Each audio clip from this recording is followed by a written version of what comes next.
Welcome to Chillin' 101. We hope this video helps. In this video, I will explain how to take off a Ram 1500 grill. First, gather your essential tools.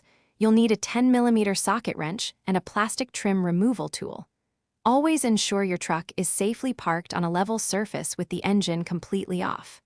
Now, open the hood and locate the top edge of the grill assembly, preparing for the initial steps. Next, focus on the upper section of the grill. You will find 4 10mm bolts along the top edge. Use your socket wrench to carefully remove each of these bolts. It's a good practice to place them in a small container so they don't get lost. After the bolts, gently use your trim removal tool to release any plastic clips holding the top in place. Now, shift your attention to the bottom of the grill. There are typically 6 retaining clips along the lower edge. These clips require a firm, yet gentle, pull to release them from their mounting points.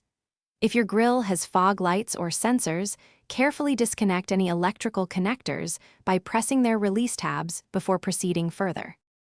Finally, with all the upper bolts removed and the lower clips disengaged, you can now gently pull the entire grill assembly straight forward. Take a moment to double-check that no wires or hoses are still connected, ensuring a smooth and damage-free removal. Once free, carefully set the grill aside in a safe place, ready for any modifications or cleaning you plan to do. Thanks for watching. Consider subscribing if we helped you.